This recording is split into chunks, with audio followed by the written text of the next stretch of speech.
United We Start, a group discussion of activists, bloggers, authors and other leaders in the independent media to inform and educate listeners in various topics. Join us every second Saturday of the month at 10 to 12 a.m. Pacific time, which is 18 to 20 hours GMT. Join us. We're looking forward to meeting you. Thank you, everyone, for tuning in to the United We Start Radio Roundtable. It is January 11, 2020. This is the first broadcast for our show for the new decade and the new year. We'd like to welcome all of you back. We took a couple months off in 2019 so that everybody could enjoy time with their friends and family in the new year. And we hope you had a good holiday season and your new year is bright and prosperous. Here we talk about all the things that are going on in the world and give our opinions, and we try to bring on guests that can enlighten us about subjects going on around the world. You have myself, Matt Navarro, from the New Older Report. We've got Detlef, Michael, and Alan. Let's go around the table and have some quick introductions, and we'll get started discussing everything coming up for the new year. Detlef, let's start with you.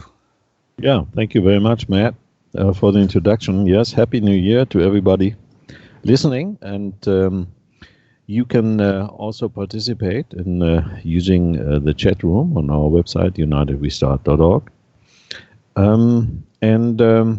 We had a troublesome last year, 2019, because in October they deleted our main channel here from YouTube, Wake News Radio and Wake News TV. And we lost 10,000 people, and millions of views, just like that, We had built up this channel over, 10 years, 10 years of work.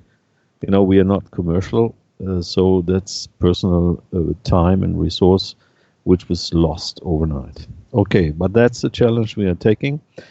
Yeah, and we are continuing to fight also in 2020, mainly in German, but also here participating in the United We Start English-speaking part. And we are in Switzerland, but in Switzerland it's the same drag as everywhere else with censorship and so forth. So it's we are united in this subject. So please stay tuned and participate and support us. Yeah, that's it. Thanks, Detlef. Yeah, good reminder. Go to our website, UnitedWeStart.org, and hop into the chat room, and we can converse with you. And we'll put up links as the show goes on for different topics we talk about. Michael, let's get an introduction from you, please. Yeah, you have to unmute. Yeah, my name is Michael, and I have a show with Wake News every second Tuesday at the end of the month, every last Tuesday at the end of the month. And basically, I'm talking about the world situation in respect of the spiritual background. That means I look behind the second and the third curtain.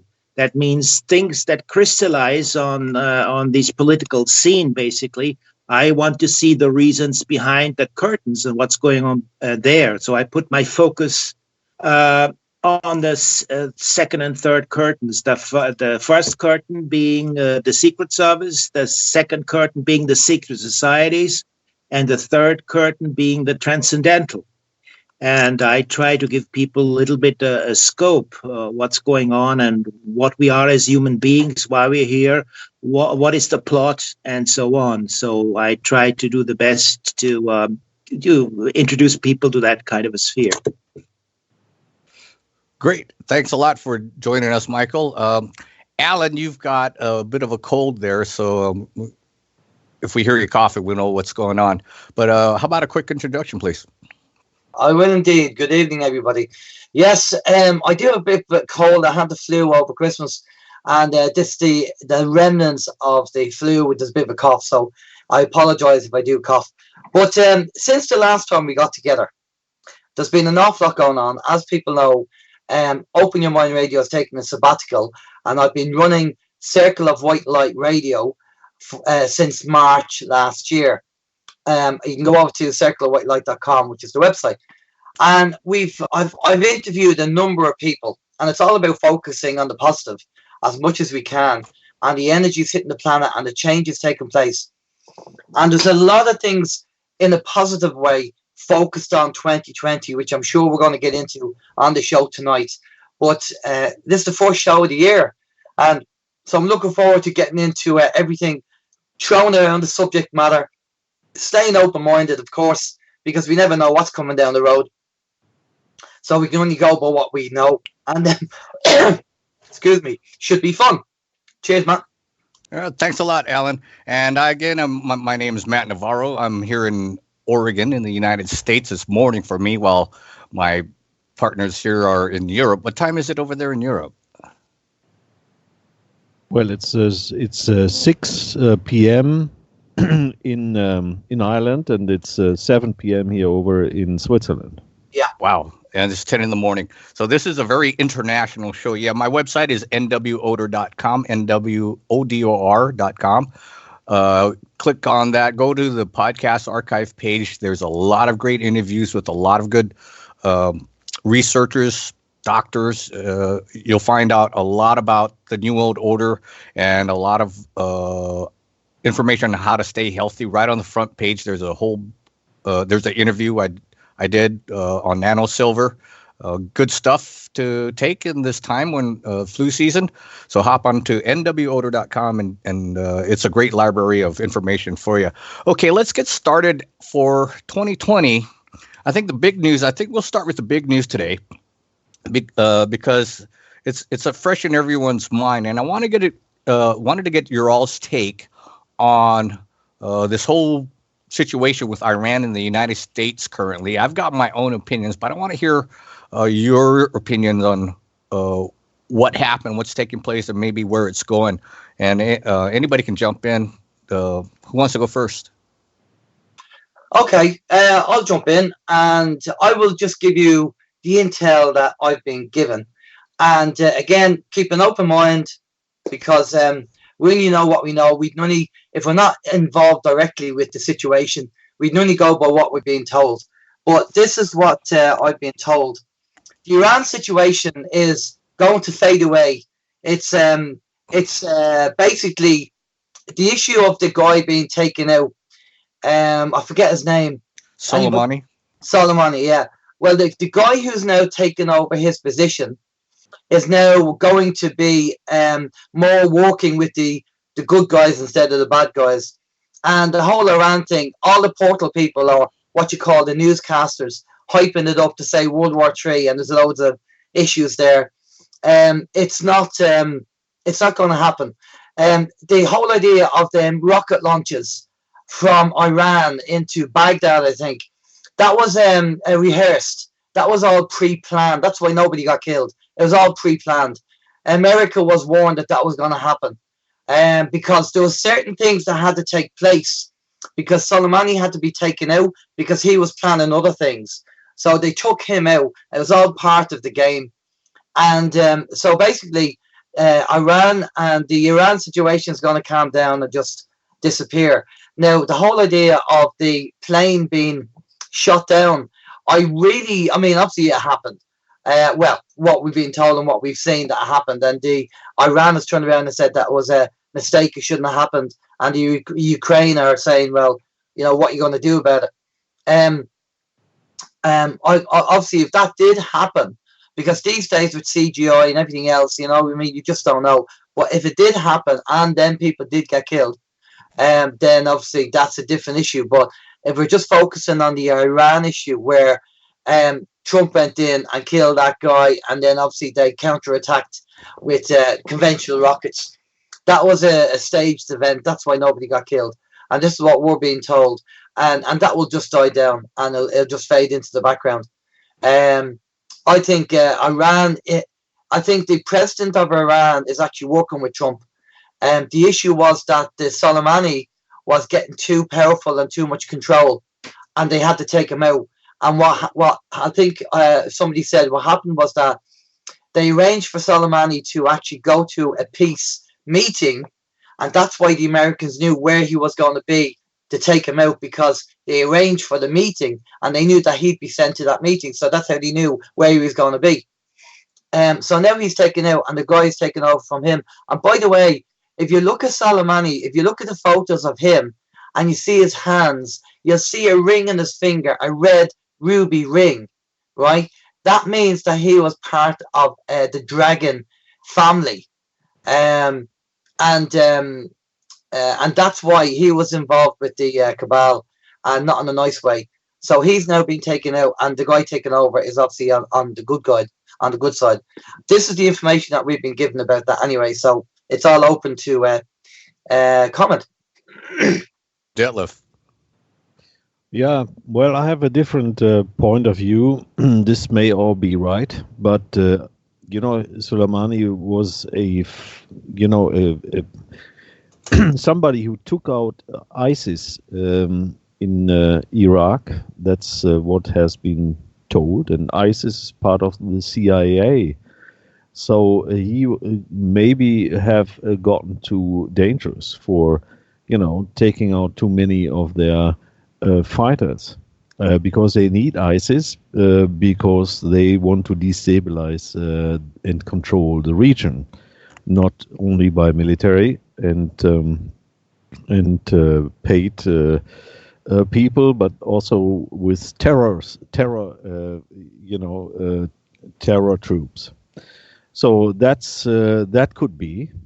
I have not seen. This is very hard to say whether this is somebody who was killed or not. You can manipulate everything today. So, and I agree with Alan. The counterattack by the mullahs certainly was not meant to harm anybody. It was just a gesture, sort of. And the Ukrainian plane, I don't know. It's also very hard to tell for us. It might be they took out a few people they wanted to get rid of as well, because there were lots of Europeans on board, Canadians and other people. So there might have been somebody on board which they wanted to get rid of. So, but for me, it's all a setup. It's all a distraction from all the other NWO plans which are going around, like the introduction of the CO2 taxes, which are very inconvenient. They wanted to get up the prices again. They wanted to increase oil prices and warn again against disturbing the introduction of the taxes. And they also wanted to distract from the Australian situation with the arsonery, which has taken place in order to devastate Australia, at least certain parts of Australia, where they have plans to depopulate along the coastlines, take the land from the people, and also build this high-speed train system, which they were planning for.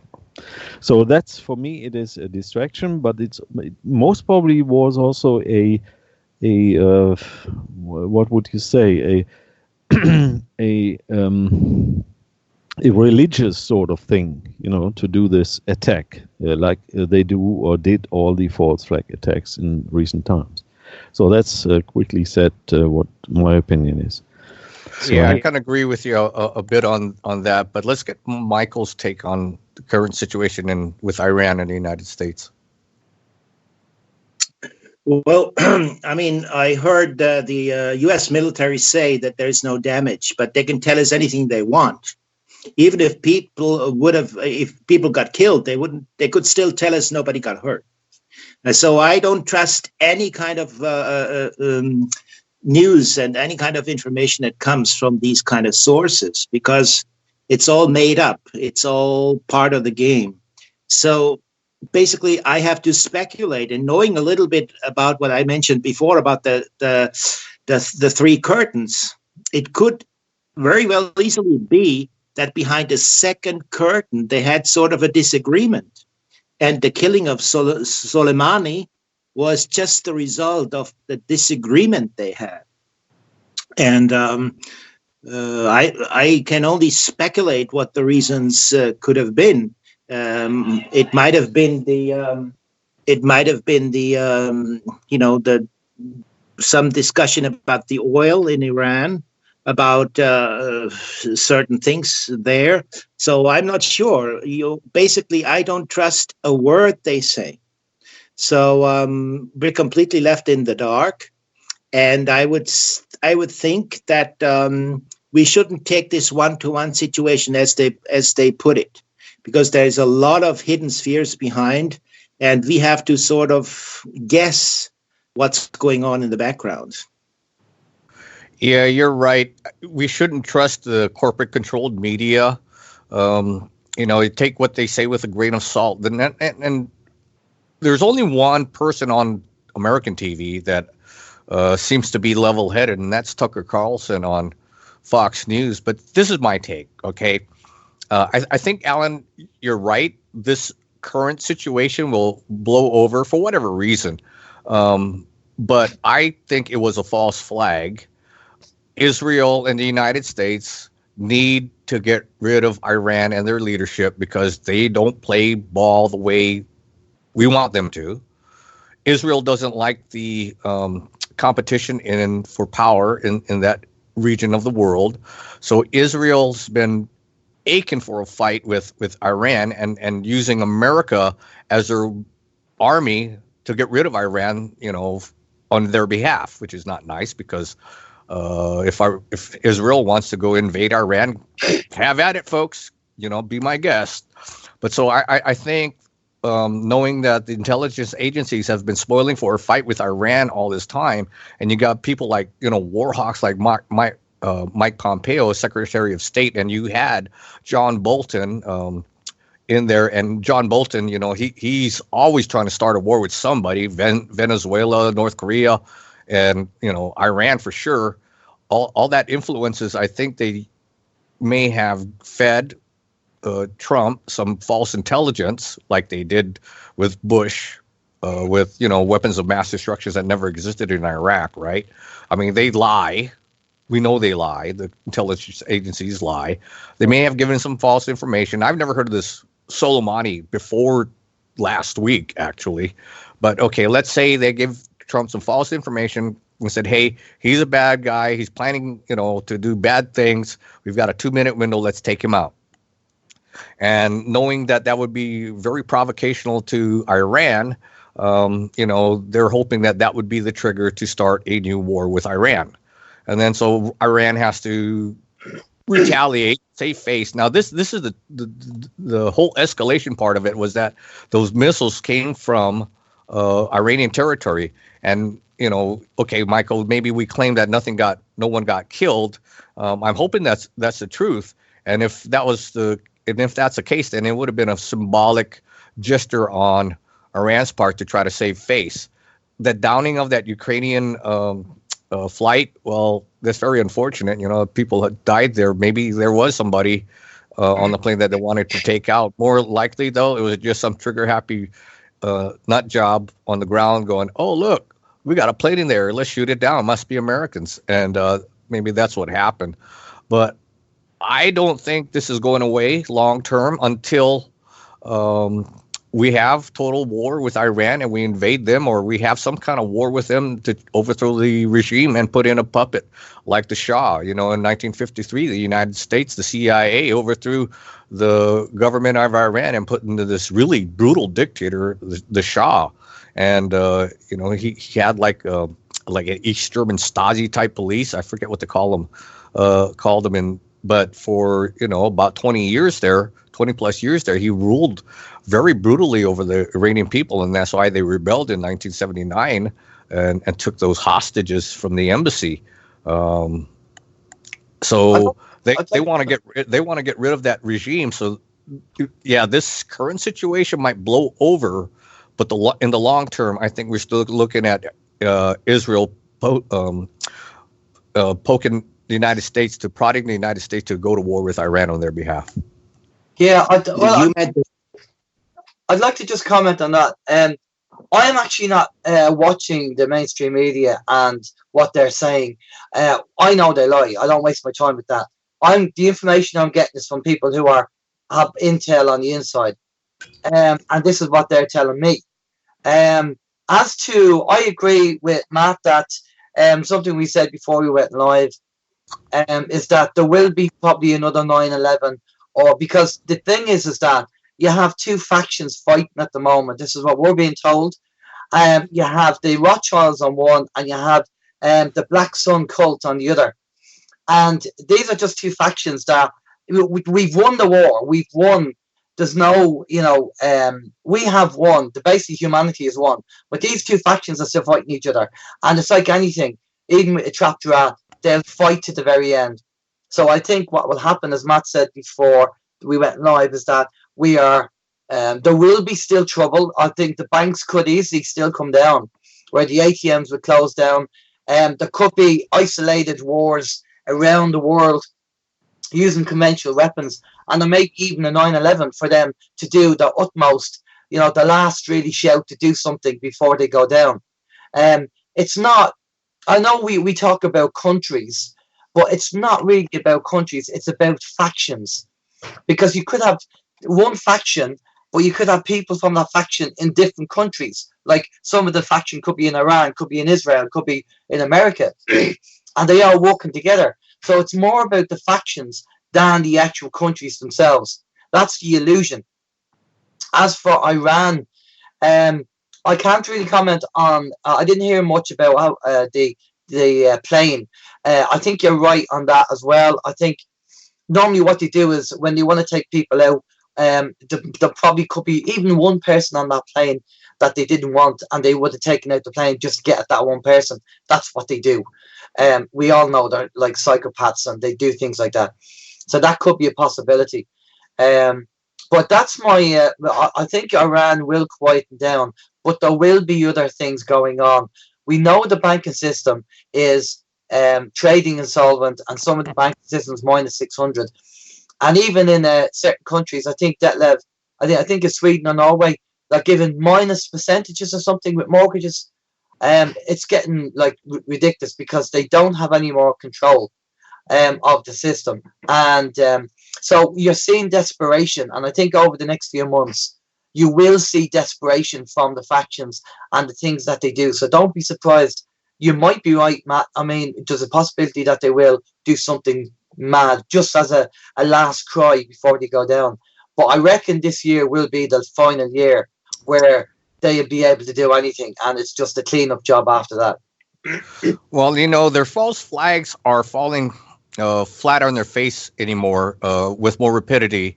Yeah. Because of the internet and people have cell phones. I'll point to the shooting at the Mandalay Bay in Las Vegas, where that story, they wanted to push gun control because of these so-called bump stocks and assault weapons, because, they want to get them out of the hands of the American people, because if you want to be a tyrant and totally rule over people, you do what Mao did, you do what Stalin did, you do what Hitler did, you take the guns away from the people, you disarm them so you can, have total tyrannical control. So that's the agenda they're pushing. But because there were multiple people with multiple cell phones that caught a lot of video, that really dispelled the narrative they were trying to push. So they had to pull back really quick, so these false flags are falling apart faster than they used to.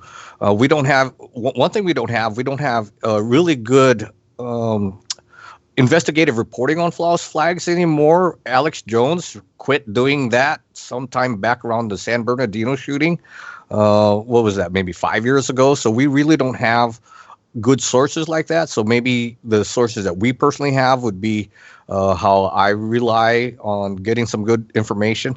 But yeah, I'm thinking, especially after Trump gets reelected next year, is when they're going to try a really big false flag, a 9/11 event, to take him out or make new to him in some fashion or get us into a war that he promised that we wouldn't get into. I am still, very, very wary of these false flags. Yeah, absolutely. But in terms of gun control, they're still, pushing that. For instance, in Virginia, when I listen to some of the preppers and so forth who are warning against, things like that. So they're trying this within the U.S. in some of the states to do that. Yeah, they're finding out that the people in Virginia aren't going to take it, though. Have you seen stories about that? Yeah, sure. But nevertheless, I mean, it's an ongoing program. But by identifying the terror or, the tyranny done by the states, people are waking up. And that's what we are expecting for 2020, that lots more of people are waking up and will help us or to push them back, and so they lose even more control. But they are definitely out to get chaos. The chaos is what they need in order to implement their new world order tyranny. So, they will try to confuse us wherever they can. So, I'll just have to jump in here. They're trying everything. The divide and conquer psychology is what they do. And even over here in Ireland, this is what they tried to do in Ireland. The Irish history, what happened was the English sent over these ex-convicts, and they were called the Black and Tans, and they abused the Irish people. And the RIC were the Gardaí, or the police, who worked with the Black and Tans. One clever parasite in the Irish government said that we need to commemorate the Black and Tans and the RIC. And they wanted to commemorate them. That's like the Jewish people commemorating the Nazis. This is what they're trying to do. They're trying to get upset people and divide and conquer and all that kind of stuff. This is how they do it. Yeah, you're exactly right. They're doing that full tilt here in the United States. The New World Order, they call it the deep state in the corporate media, which I'm so happy that they do talk about the deep state, because they have to acknowledge the New World Order exists, because it's so out in the open now. The curtain's been pulled back. The wizards, they're pulling his levers, and he doesn't care if you're watching and taking notes. They're desperate, like you're saying.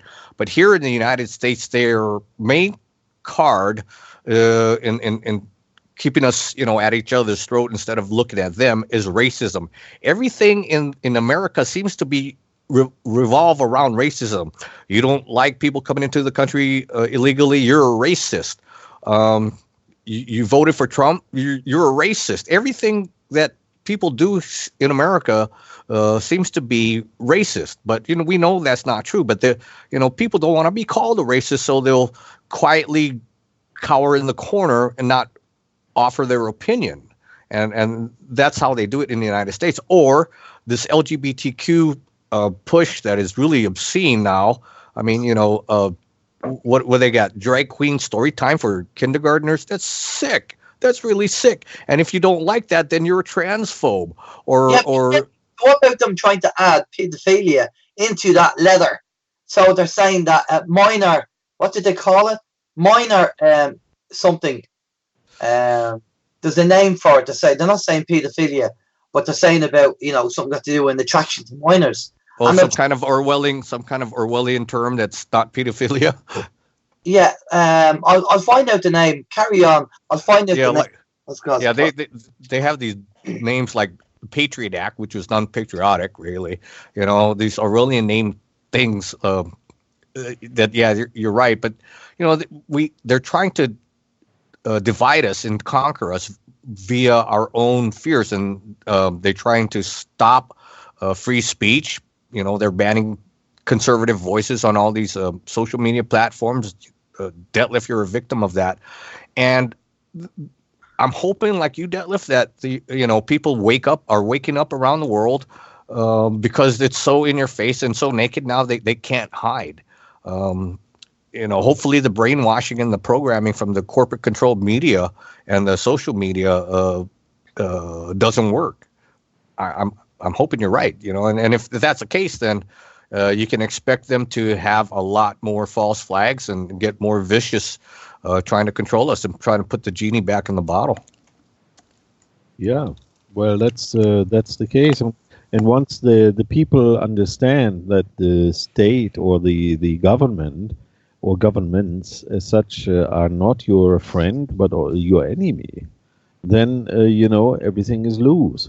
It's Michael definitely will talk about the French situation because he's following up this very intensively.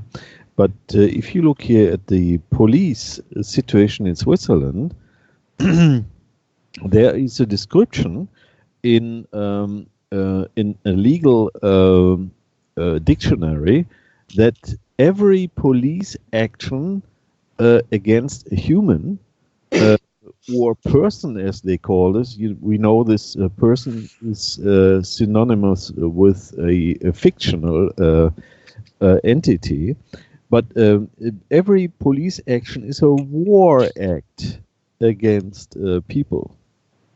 So, once people or humans are discovering this, they will be upset and they will most probably give them a hard time. That's what I'm hoping for, because that's the only thing to change the current system, the current tyrannical system, is when people are waking up and are doing something. It's the only chance. And this is the only chance to do it peacefully. And that's the other thing. Okay, but let's listen to Michael. He has some findings about France. Yeah, just one thing about Iran I wanted to talk before I step over to France. I think that, in that plane, that the Ukrainian Airlines plane, there were about 60% Iranian citizens in there. So I don't think Iran has shut it down purposely. It could have been a mistake, something, or it could have been a sabotage act of somebody else's sabotage act. Who knows who was doing it. I don't believe it was an accident. I think it was shut down. The only question is by whom and under which circumstances. And Matt, you mentioned that the Secret Service of the Shah, that was the Secret Service, was called Savak. Right. Very brutal. Yeah, right. And another thing is the economic situation. Iran is not part of the central bank system. And I talk about it because here in Basel, we have the BIS bank, and they certainly want to have Iran join it. That's another consideration behind what's going on behind the second curtain. Very good point. And the other thing is the oil price. The U.S. is now, through fracking, having a hard time to sell its oil, And if, per se, there would be a minor or major confrontation over there, the oil price definitely would go up. That's another thing to consider. So from the economic point of view. But okay, that was what my points for Iran. Now going towards France. In France, it's basically it's a revolution going on. People know subconsciously, and some people know, in a clearer notion what's going on, that they're being slaves. And some people know exactly what the situation is. Some other people have a vague kind of subconscious notion that justice is not being done, and they're part of the Yellow West. So now there's a particular issue now being put in the foreground, that is the pension funds. BlackRock wants to take over the French pension funds, and of course the people don't like it. And there is an aspect which they discuss in France that these capitalistic world leaders, they through the process of the machines and industrialization, the workers get less and less. So they're being put out of work. So what they say is the machine, because they're part of the whole production process, they should also pay tax for the people, because the people need to live, that have to have a living, independent of the work. So the money should be not connected to the work, basically. That's what they're discussing. And with that new pension fund, that whole solidarity system, which they have in France, that the people that now work pay their shares for the people that are that don't work anymore, so they pay the share for the old elderly people. But now they want to do it on a private basis, that people have to save a certain amount for themselves to take care of their needs when they're old. And that's what the French people don't want. They want to live out of that money, which is being spent in solidarity from the younger generation towards the older generation. So that is the background in France.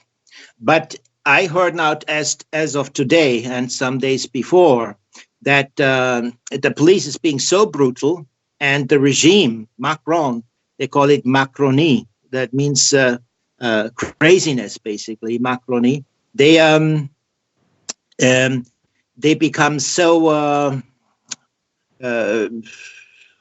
they feel so threatened that they tell the police to be very brutal. And today I heard that people were attacking the police. That means they were beating up police people. And if that continues, I wouldn't be surprised if if it starts, if a civil war in France would start, because weapons easily could be obtained in Kosovo and in Albania and such places in Eastern Europe. It's not a big deal to get weapons over there. That's what I have heard. So I am sort of, I hope that people in France can resolve this in solidarity. And that, you mentioned before, how can we take in before we started the show, we said, how can we take care that all the elite is overreaching their goal and putting us into utmost slavery. I think we have to organize ourselves in the small communities and give all the highest power, the power of authority, to the smallest communities. And only certain kind of issues, like will have to be discussed. That goes to the bigger, to the larger organs in the country. But the highest authority should be given locally, basically. That's also what Gandhi said. And I see now a great amount of solidarity amongst the French people. They start to help each other. Basically, they discover that they're a big family. And that is really giving me some hope that because the cabal wanted to divide and conquer, and they wanted to cut down that solidarity. They want to cut down our free will. They want to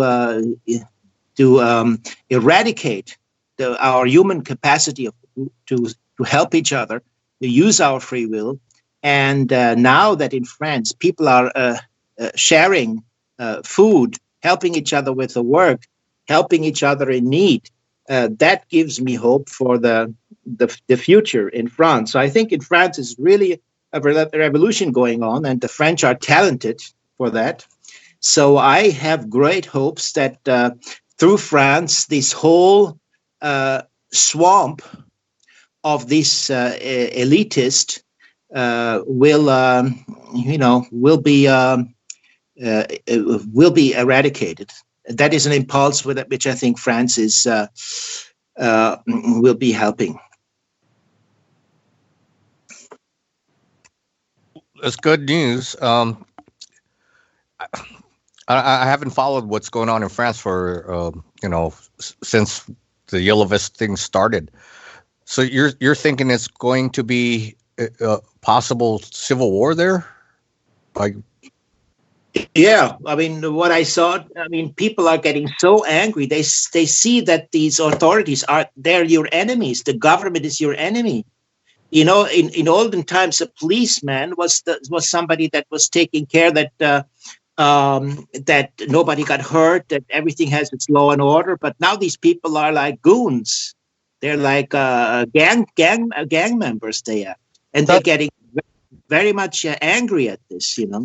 I think that's happening. What people are seeing and what we're experiencing is worldwide. More and more people are waking up to realize that the governments are not there for their benefit, even though they should be. That's their job. And people are now beginning to stand up and realize we have the same issue with the pensions over here, is that they're trying to make people, because they don't have the money or they don't want to give out the money, they're trying to make people work longer hours.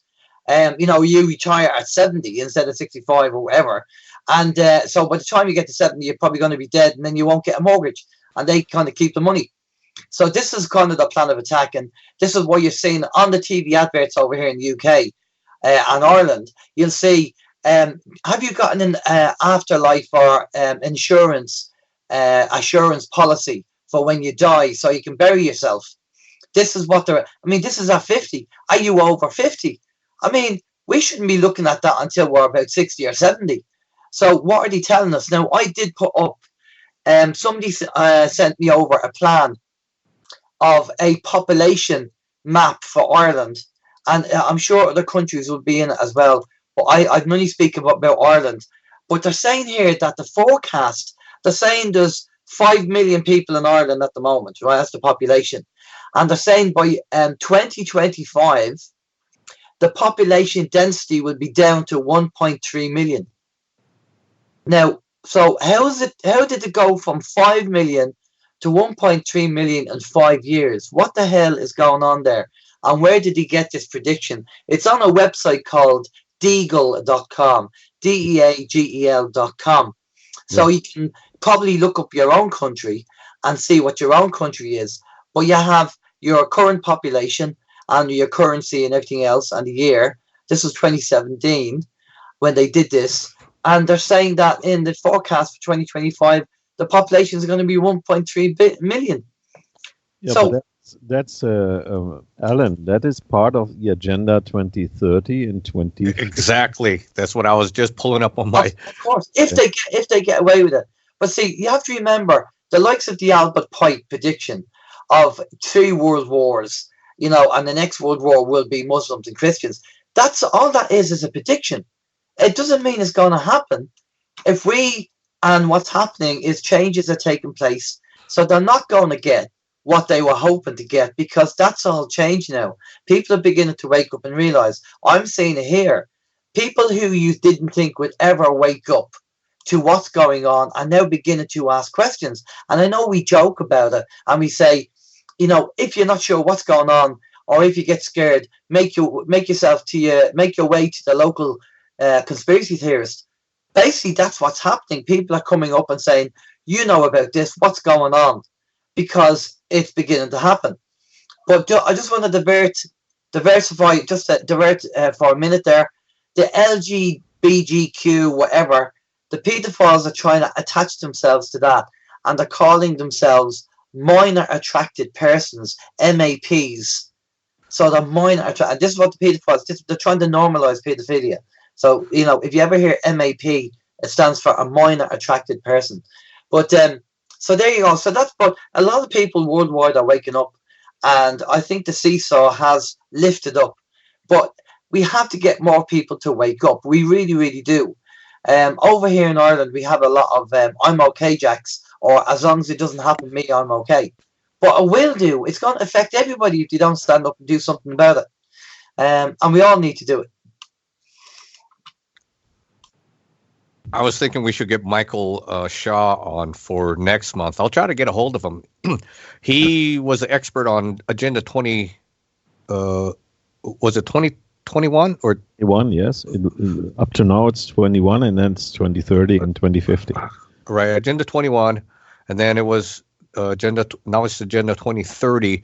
But the whole goal of that agenda is called Sustainable Development Goals, which means population reduction, right? Just like, pedophiles now are minor attracted persons, population reduction is called Sustainable Development Goals. But the idea is to reduce world population so that the world's resources are available to the remaining few, because the idea is we're going to run out of it or run out of everything. And we want to give the a world back to the planet, all this wild spaces. So you'll have to live in these smart cities. And that's why they want to build high-speed rails between all these disparate locations, so that your private ownership of automobiles now is gone. So you'll be forced to travel through government transportation systems, and they can limit you from traveling at all if they want to under this plan. So yeah, I think we should get Michael Shaw on the show for next month. I'll try to give him a call or try to get a hold of him. Give him a shout and see if we can get him on. I've just posted up there. I know it's no good for the audience, but I've just posted up there in Skype for you lads to have a look at. You know what I mentioned earlier about the ruby ring? If you look at the photo I put on Skype there, you'll actually see that Soleimani wearing the ruby ring along with a few other people, and he was part of this dragon family cult, and that's one of the signatures of the ruby ring. That's what we've been told by our intel. So interesting. Yeah, it's interesting. You see everybody else. You see Oprah is wearing one there. Podesta is wearing one as well. And who else? Tom Hanks is wearing one. Now, we know there's a lot of things coming out with Tom Hanks at the moment. We've all heard that. Have we all heard about Tom Hanks? No, I haven't. Go ahead and fill me in. Okay, Tom Hanks is now, people are coming forward and saying that Tom Hanks, he abused them, basically. And if you haven't, have you all seen the Ricky Gervais Golden Globe Awards? Well, I saw the clips of him telling those people to shut up. Yeah. Right, okay. But if you go on after the show, if you look at Ricky Gervais on the Golden Globe Awards, basically he rips them a new one. All the stars that are in the audience, and he said, you're all perverts. And he mentions Epstein, and he said, don't be giving out to me. He said, you're all friends of him. You all know him. And he said, but I bet you had to get your own jet here. He really rips into them, and he says, at the end, he says, now, folks, he says, I don't want you coming up here on stage and making any political statements. He says, you know nothing. You don't know anything about the real world. Greta Thunberg has higher qualifications than you do from school. He said, come up, get your reward, thank your director, thank your God, and F off. That's what he said on the show. He didn't give a monkey. So if you haven't seen it, I recommend typing in Richie Gervais. He rips them a new one. And Tom Hanks is, when he calls them out and calls them all perverts, Tom Hanks is winching, his face. So we recommend looking at it. It's quite interesting. Yeah, that's interesting. Yeah, I followed it partly. Yeah. Yeah, I thought you guys would have seen it. It was quite interesting that he doesn't care. Ricky. Now I know people will say Ricky Gervais. Number one, they said, oh, but that was scripted. Yes, it was scripted because Ricky Gervais had to check with his lawyers first to make sure that he wouldn't get sued. So he had to put it as a script, because if he went off the script, he might say something that he wasn't supposed to say and get sued. That's why it was scripted, which makes sense to me. And people said that it was out of order because it was victim shaming.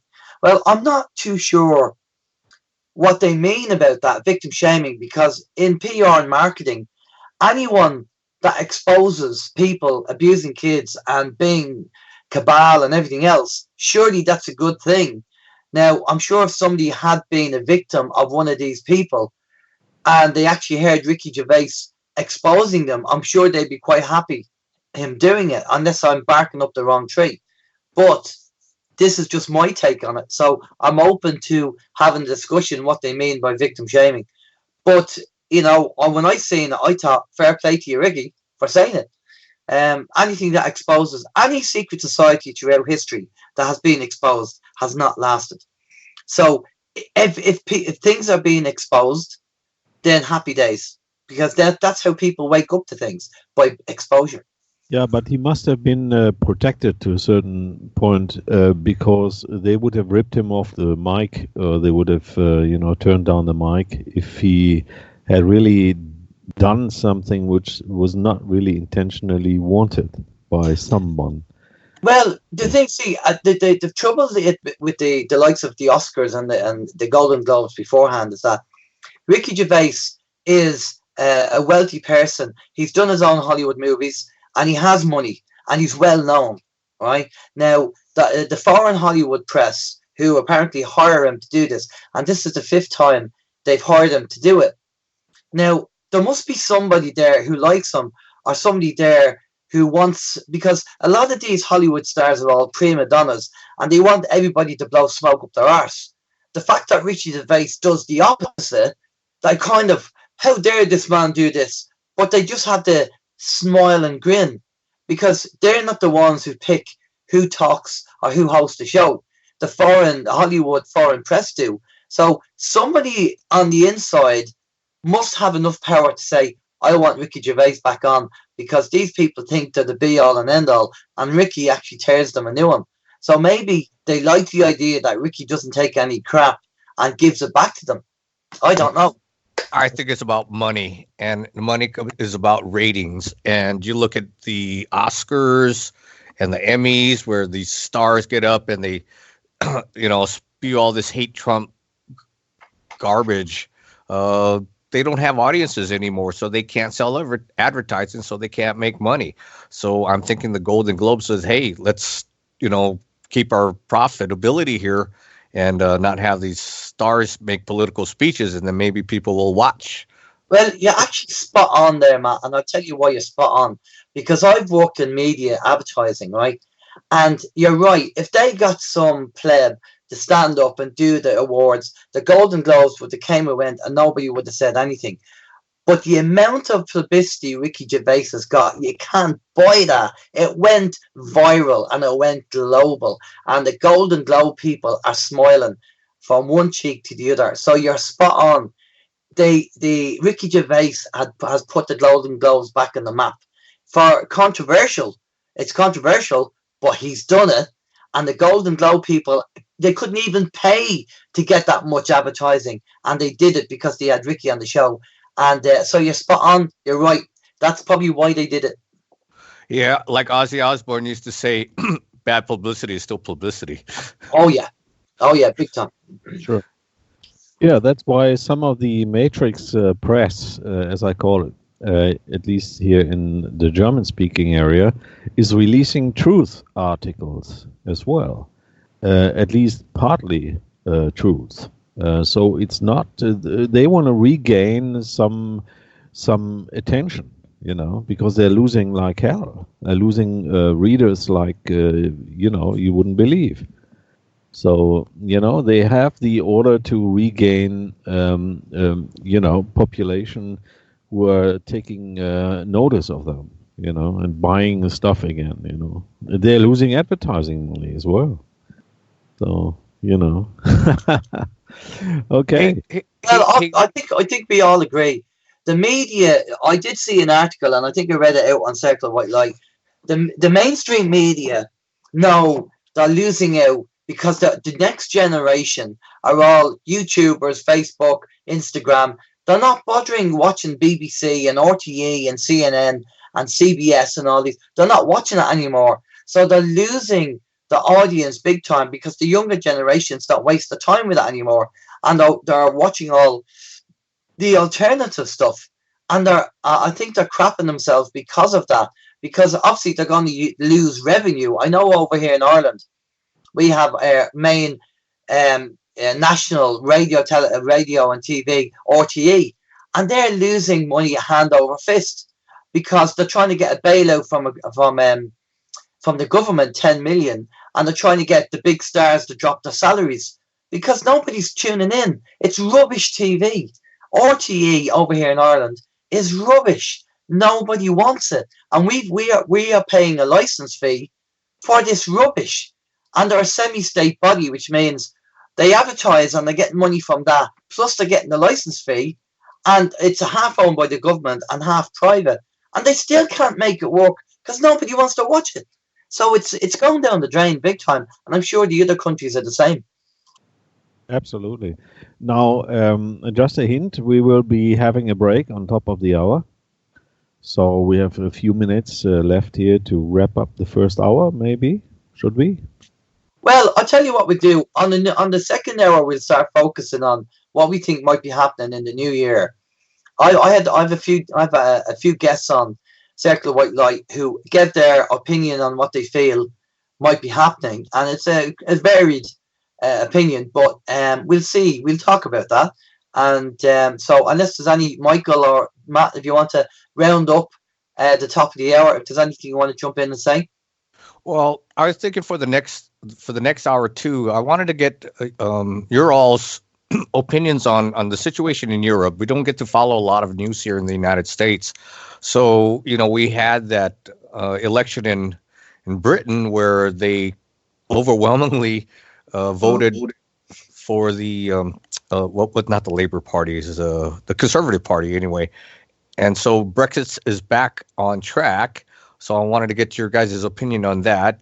From Detlef, I wanted to get an update on what Germany's about, or what's going on in Germany, because I know Merkel said she's not going to run again, and I wanted to get your opinion on that. And then the illegal immigration situation in Europe, because it's just as bad there as it is here, and that's part of the balkanization of our society. If we don't know who we are, we don't have any cultural background, they're trying to erase our culture, saying we're all racist, so our past history is racist. If then we cannot stand up as an organized society against a tyrannical government, right? If you can't organize around, say, your religion, or you can't organize around your state, or you can't organize around your country, where they tell you patriotism is bad, like Clinton tried to tell us, right? Patriots are bad. Then illegal immigration is part of that agenda. So I wanted to get you guys' take on that. What do you think? Yeah, sure. I would just say one of the things, and I don't mean this in any disrespect to our American cousins, but when Obama stood up and said that Americans it's all about exceptionalism, and he gave the impression that the American people are much better than everybody else in the world. I think, Matt, by now you know that, and most people with common sense will know that you're just like everybody else. Nobody's exceptional. We're right. all the same. But America's a lot of people use that term. This is the way I understand it. American exceptionalism, to me anyway, is the fact that we have a Bill of Rights in our Constitution. One, that we have a Constitution, and two, that we have a Bill of Rights, which identify rights given or granted just to you based on the fact that you're alive. Okay, our framers said that it was because it was your God-given rights. Well, if you don't believe in God, then you still have these rights. And the government's role is to protect those rights. Now, that's been whittled away to basically almost nothing now, and it's just an idea. But that's where American exceptionalism comes from, at least from my perspective, where no one else on this planet that I'm aware of has anything like that as their governing document. Well, we do in Ireland. We have a constitution, and we have the Bill of Rights. We have we have the Magna Carta, and I think that ties into a similar process of the Bill of Rights. I know somebody said to me one time that we can still apply the Bill of Rights, but I think the Magna Carta is near enough as good as. But on saying that, we have been lied to throughout history as well. I do know that we have our Irish Constitution. The proper Constitution is 1919. The illegal Constitution is 1937. I actually have a copy of the Irish Constitution 1937 in my car. I carry it. It's in the book form.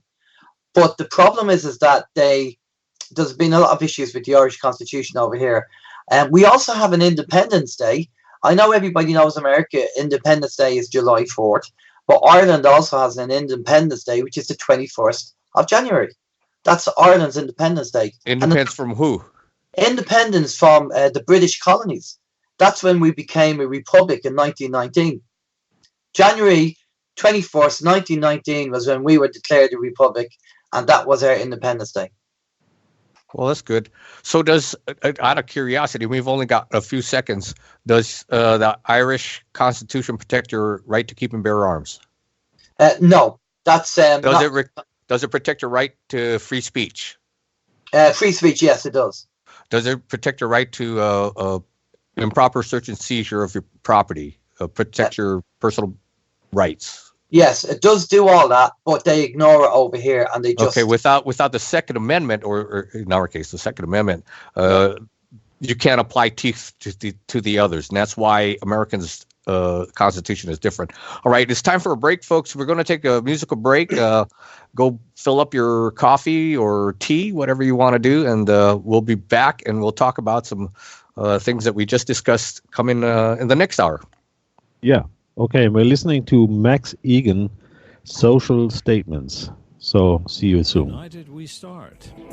We explore the New World Order, finance, science, health, and other subjects in our group discussions of activists, bloggers, authors, and other leaders in the independent media to inform and educate listeners on various topics. Join us the second Saturday of the month at 10 to 12 a.m. Pacific Time, 18 to 20 hours GMT. Looking forward to meeting you.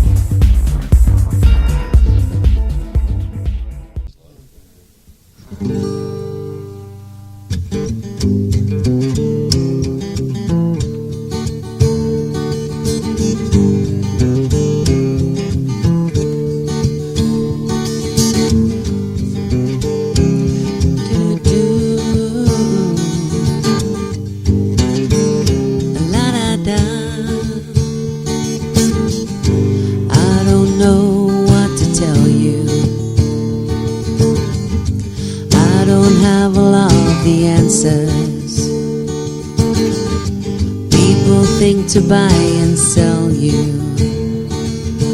we'll just have to take our chances.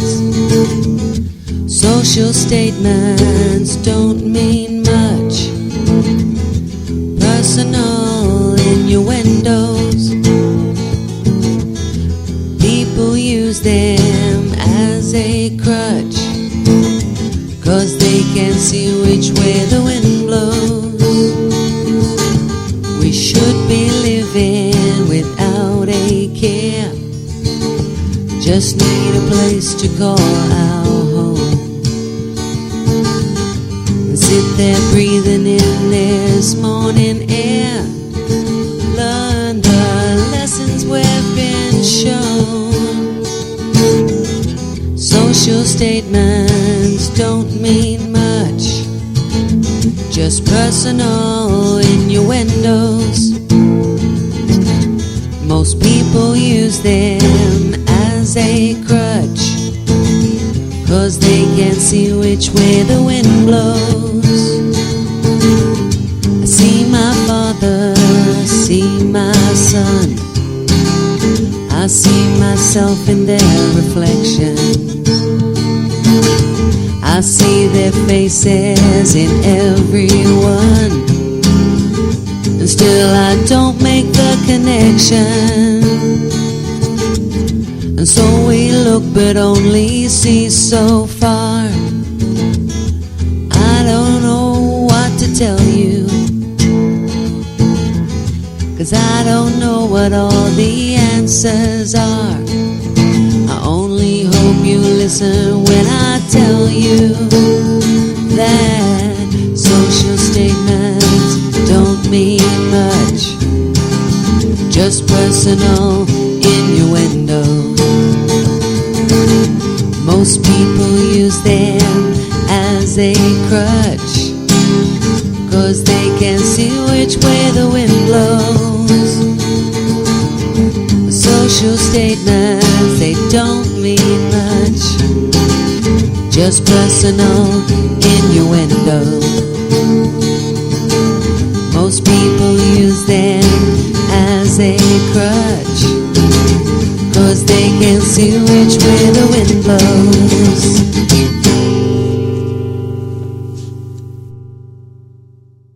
United We Start, Fighting for Freedom. A group discussion of activists, bloggers, authors and other leaders in the independent media to inform and educate listeners on various topics. Join us the second Saturday of a month, 10 to 12 a.m. Pacific Time, 18 to 20 hours GMT. Thank you, everyone, for tuning in to the United We Start Radio Roundtable. It is January 11, 2020, and this is the second hour of our first broadcast for the new year. It was a very interesting discussion we had on Iran and different ideas about what's going on there. And so this hour, we had some topics that we wanted to go through. Alan, you had one first before we get to Brexit, Germany, and the illegal immigration issue. Yeah, well, I'll do, before, while we finish up the show, at the end, we'll talk more about positive stuff and what I've been told and I've discussed on the show. But one of the things that you said before the break there, Detlef, was that, Matt, was about Europe. Well, there are good things happening and there are good shoots growing and starting to develop. And one of the things is the new Prime Minister of Finland, she's a young woman, and the rest of the government members are young as well, and she's promoting a 4-day week in Finland, which is brilliant to see. She's the youngest Prime Minister to lead a 5-party centre-left coalition, and she's trying to promote a better work-home arrangement for people. So I think that's going to be the way to go. I think we're going to have changes like that taking place. So that's good to see. You also wanted to talk about the Brexit and what's happening with that. Well, as you know, we have the Prime Minister in, not Theresa May, what's his name? Boris Johnson. This is how Rothschild. Boris Rothschild. Boris Rothschild. This is how I'm interested in Boris Johnson. But yeah, his aim is to have Brexit by the end of January. That's the plan of attack. And I'm not too sure how that will affect Ireland and Northern Ireland and Southern Ireland. But that's going ahead. I know for a fact that I do business with some UK companies. I now have to stop doing business with them because once UK leaves Europe, then all the kind of the VAT and the duty charges will be put on any goods that you order coming off from the UK, which is stupid. It really is, because I could order something, send it to Northern Ireland, drive up, pick it up and bring it back. It's stupid, but they're going ahead with it anyway, but it took 3 years for them. It goes to show you, they say that we have democracy, but in Ireland, with the Lisbon Treaty, they asked us twice. We said no, then they said, no, that's not the answer we're looking for. And they asked us again, and all of a sudden you get the yes answer. And in the Brexit in the UK, they voted yes to leave Europe, but it's taken nearly 3 years to do it. We don't have democracy. When will people wake up and realize in any country, most countries, we do not have democracy. We have this illusion of voting, but they control everything. But that is changing because people are beginning to wake up and see what's going on. Yeah, I think Brexit, if it occurs, it will be a major statement to the New World Order saying, hey, people don't like this idea of a homogenous world where we're all ruled by a central government from, that aren't elected and aren't accountable to people. And if that occurs, I'm hoping that the dominoes will start falling and the European Union will fall apart, therefore giving all these nations back their sovereignty and they can start making decisions on their own on how to run their own country, because these folks in Brussels, they're not accountable to anyone. And who picks them? How are they qualified to run Europe? Yeah, exactly. Well, this is the problem. If you look at, say, speaking from Irish politics, since the formation of the state in 1922, you have the two main parties have been in since 1922. In the majority of cases, Tweedledum, Tweedledee. Now, if that doesn't tell you there's something wrong, then I don't know what is. All this global system, even in America, you have the Democrats and the Republicans. They all seem to be two-party systems. Why only two parties? You know, and it seems to be harder and harder to try and get elected to be in government. And that's the way they set up the system, because they don't want anybody else going in. So all that has to be changed. Well, I think in terms of what Boris Johnson, he's a very close friend to the Lord Rothschild, is going to do. He's most probably has the task to bring Britain down. As an example, for a country who is leaving the EU. So we will see definitely, as Alan is already saying, there will be an economic disaster going on with Britain. And, the politicians are the same, so that everybody stays on board as it was. So there's no change as such. It's just an economic drag. So that's my anticipation. Hopefully I'm wrong, but that's what I expect. I think you're right there, Detlev. I think the plan of attack is for the UK to be made an example of in Europe, and so anybody else, if anybody else thinks about leaving the EU, they'll point at the UK and go, "That's what we're going to do to you if you leave." But you know what? I know it's going to take a lot of time. Well, it'll probably take. The wars, the inner war that has gone on has basically been won, and they're the wars that you're not seeing. They have been won, but the outer wars are going to come out. Where the outer wars are going to be the things that we're going to see in the media, and I think it's going to get nasty. In this year, it's going to be nasty when everything's going to be out in public. People will see it, but then again, that's a good thing in a way, because then if people see it and they realize they've been hoodwinked, then obviously they'll say, well, I'm not having that, and hopefully they'll change and the system itself will change. But it's down to the people.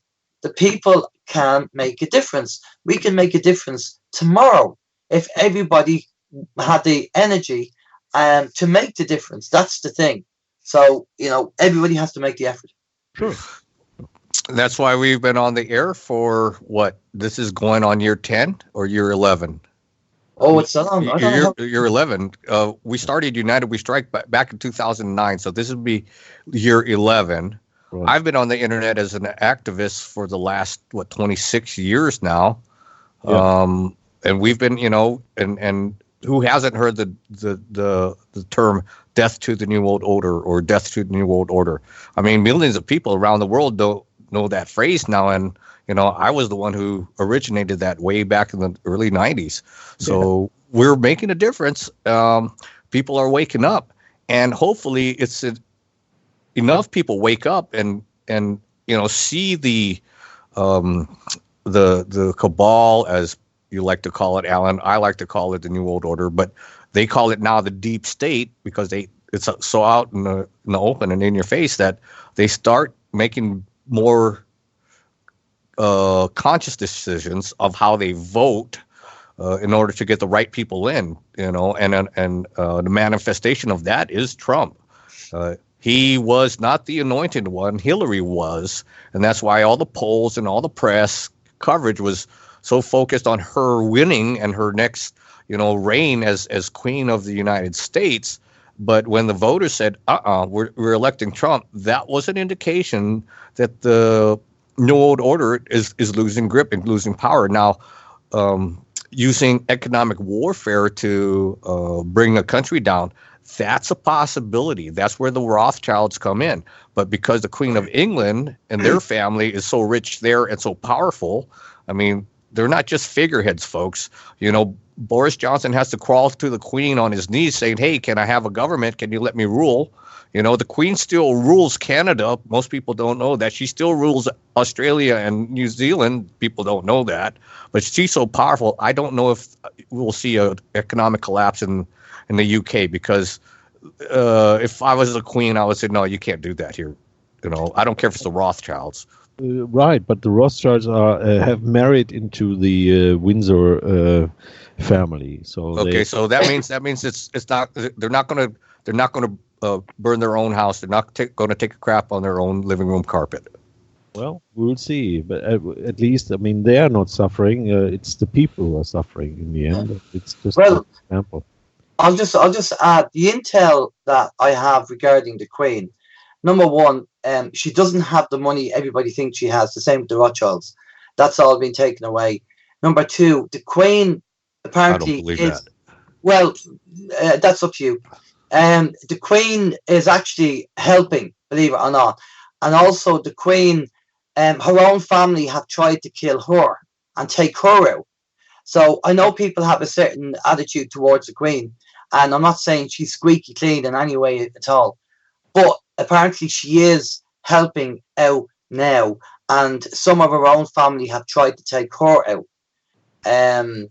So now I don't know what's happening with Henry and or Harry and the other missus. The likes of the Rothschilds, the Rothschilds can print as much money as they want, right? They have the plates to print, but they don't have the codes to make it legit. They haven't printed any money since 2009 because they don't have the codes to make it legal tender. That's why they're trying to push these things called super notes out there and trying to sell them. And what's happening is that the Rothschilds don't have any money. That's why in Europe, they're selling all their paintings and their land. If you go on to Google and type in Rothschilds selling all their bits and pieces, you'll see they're selling the land and paintings, and they're having a yard sale because they don't have any money. And they can't pay all their minions and the cabal, or not the cabal, all the kind of mercenaries. They can't pay them anymore because they don't have any money. And the mercenaries are getting cheesed off with them because some of these people have been working for no money for a long time and they're fed up with it. This is what's going on in the background. This is the inner war that people aren't aware of. And this is what's happening. So I'm not saying that, as I say, the Queen is squeaky clean, but she is, what we've been told is that she is now helping out, but they've no money. I mean, the money they need to for these these castles and these Buckingham Palace and all that, they don't have any money. That's why they're trying to dip into the taxpayers' money to heat the bloody place, and people are giving out going, why is she dipping into that money? When you own the bank, as long as you own the bank, you have all the money in the world. What are you talking about? Well, no. When you own whole banking systems, and the like the Federal Reserve, when you have a major interest in banking system like that, you got money. Come on, you print all the money all day long. No, but that's exactly why everybody thinks the same as you are. When you own the bank, they don't own the bank. It's all been changed. This is the inner war which is going on. People don't know about, and assumptions are being made. Okay. Rothschilds is rich and they have money. No, they go and do the research and check it out. Now the thing is, again with the Queen, as I say, she's been trying to. They've obviously been trying to dip into money that the taxpayer has, and we're frowning on that.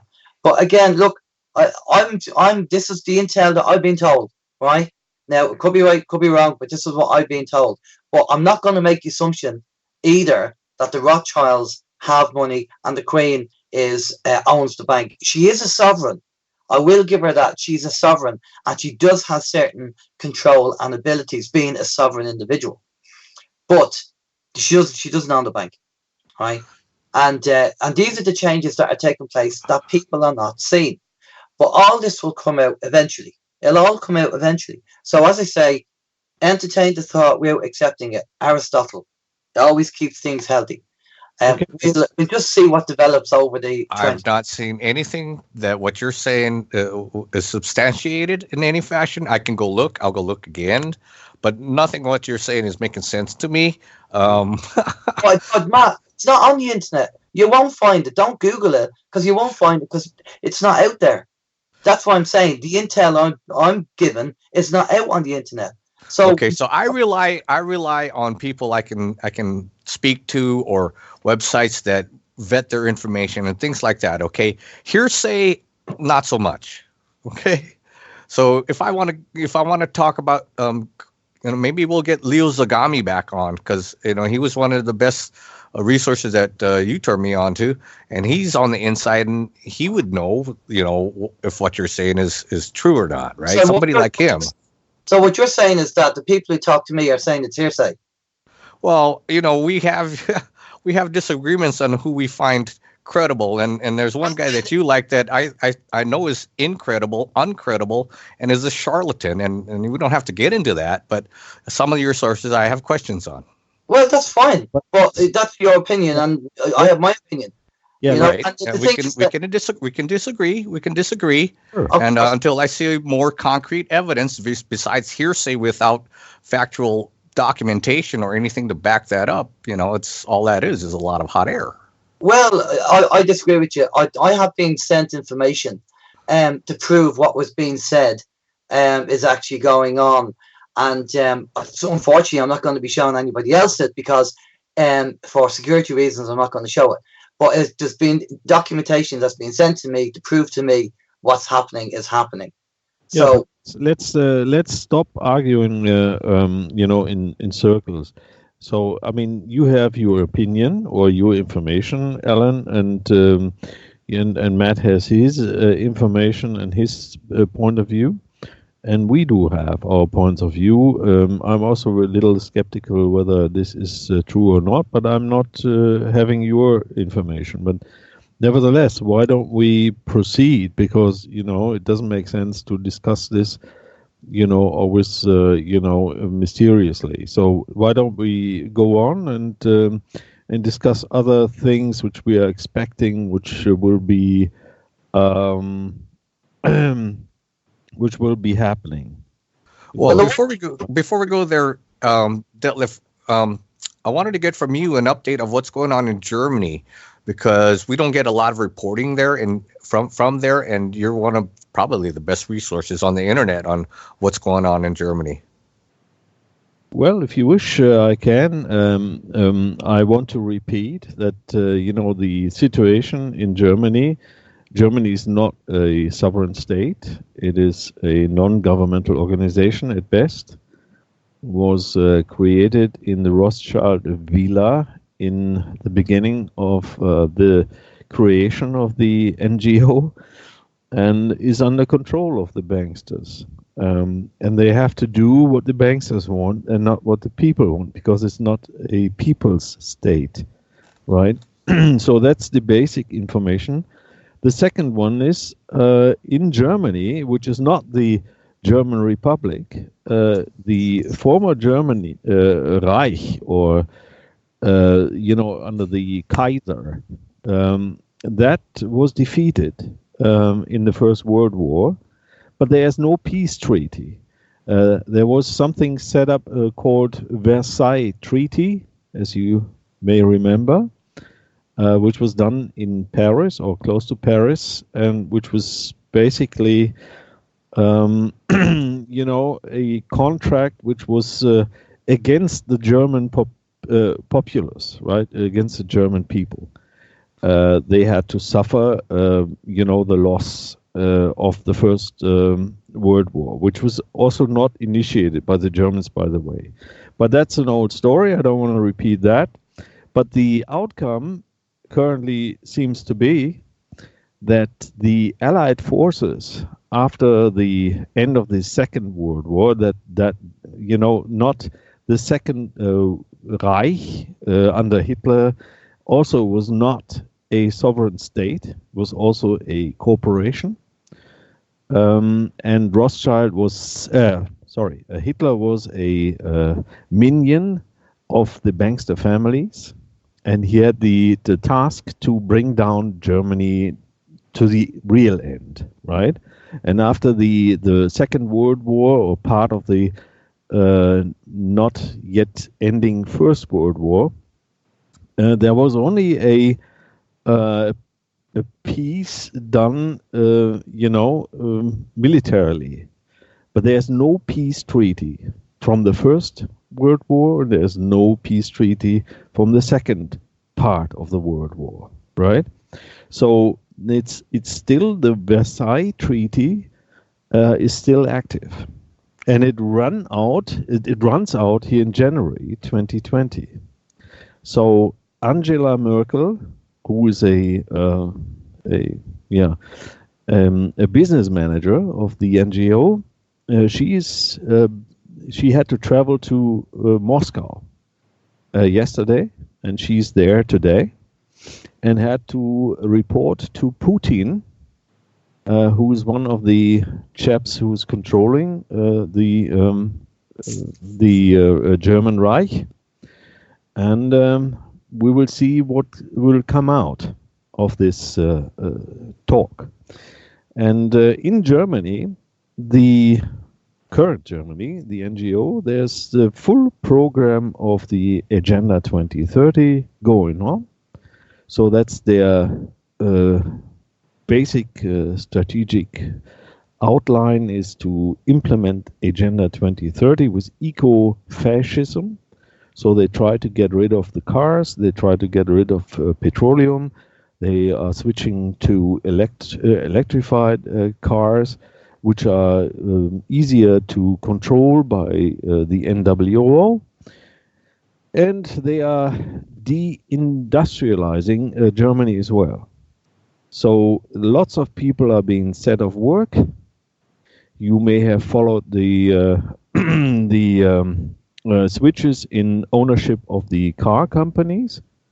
So Opel has, for instance, which belonged to General Motors before, has been sold to Peugeot and Citroën. And now Chrysler's, after being with Fiat has been sold now also to the French car manufacturers. And France is the head of the Rothschild Imperium. So in France, there is the headquarters of the Rothschild family. So it looks like they are actually fulfilling the plans. They are attacking BMW, they are attacking Mercedes-Benz, they are attacking Volkswagen. Everything will be sold off or changed into one big car company, which is then globally controlling what you can drive and what not. So that's my outlook for the car industry, which is very big in Germany, or used to be big. So they are deindustrializing, and this is setting off, laying off people of work. And most probably the switch to 4 days a week is also coming to Germany. But if that means people will be earning enough to make their living is questionable. So it is Agenda 2030 as you can read it, and is also the switching of population. So they are opening in Europe, they're opening all the frontiers to Africa. Africans can, or that's the plan, should come into Switzerland and Europe like you are used to here in the US, switching from state to state.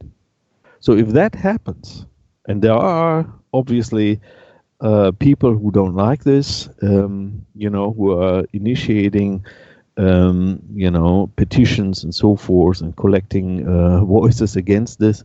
But if that is happening, if they get through with that, then there's a total chaos taking place. So that's what I can report from Germany. And the Germans, most of the Germans are still asleep. They only... Really? Yes. They only, when they are ripped of their, belongings and ripped of their houses and apartments and so forth, and when they don't see any more white people in the streets. I heard that though there was parts of Germany where they were kicking people out of their homes, right, so that immigrants could take over their houses. Absolutely.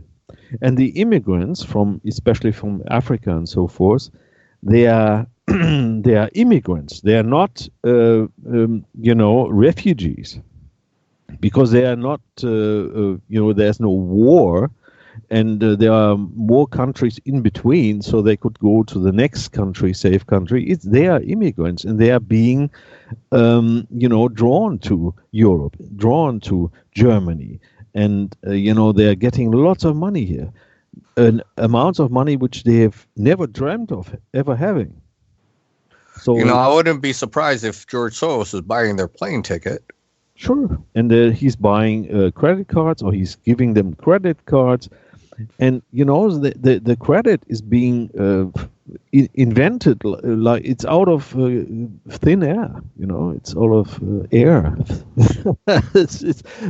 That's what I mean. I mean, it's sort of a Rothschild fiat money, which they're using to get these guys in here. But they are not getting them in here in order to make them or give them a nice life or nice living, only for a short period of time. They want them to have them here in order to mix with the whites, in order to mix with the culture, in order to bring in their culture, which is also lots of crime and force and brutality.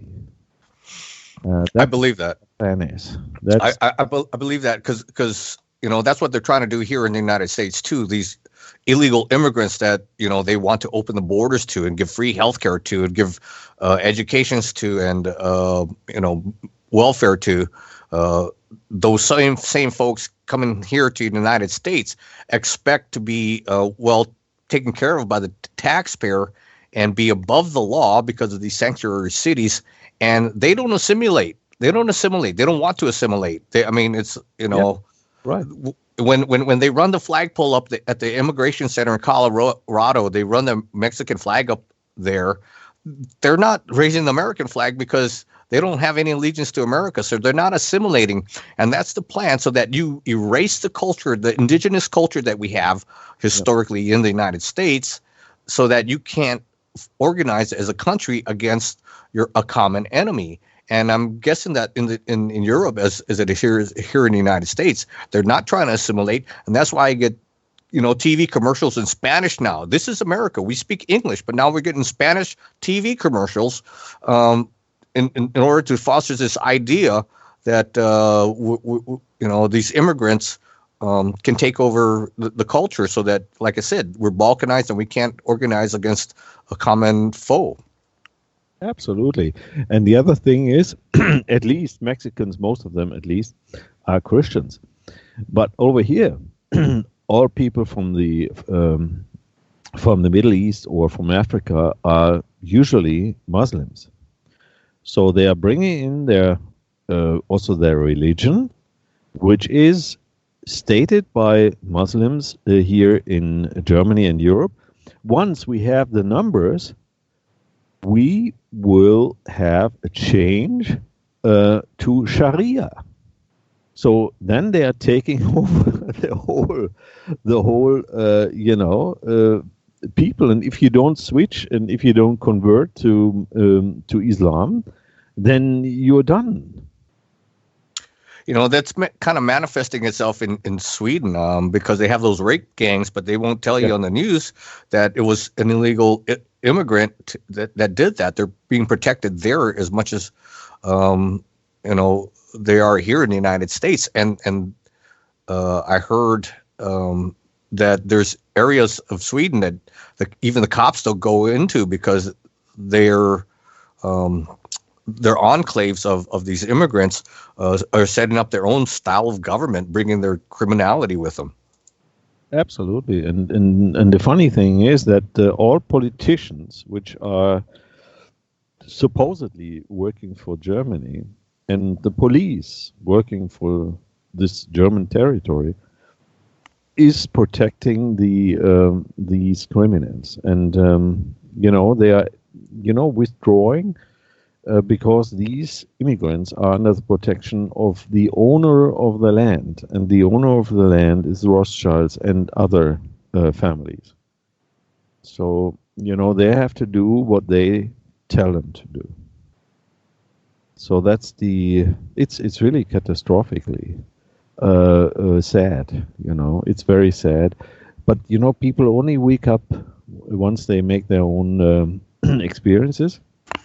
And when they are ripped off all belongings and even lost their lives. But they are, in Freiburg, which is a small city here about 50 kilometers from Basel in the German area, there was a young female student who was raped and killed by an immigrant, a Muslim, and the parents working for a European, sort of institution, they were defending the rapist and the murderer of their. Wonderful.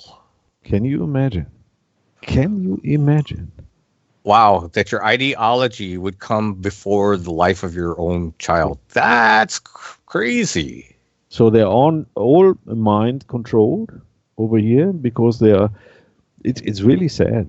I'm I'm really very much disappointed here from the people. I mean, there are people who are woken up, and there's a part of the population which is growing, which is not following this, but there's still a much too great number of people who are not woken up. I used to wonder as a kid, watching and learning about the Second World War and how the German people were asleep, basically, and how they were tricked and propagandized into going to war. And I always thought that was crazy, because how could a whole society be that crazy? But I see it happening here in the United States, all the brainwashing and the programming going on. And apparently, it's being just as effective there in Germany as well. Sure.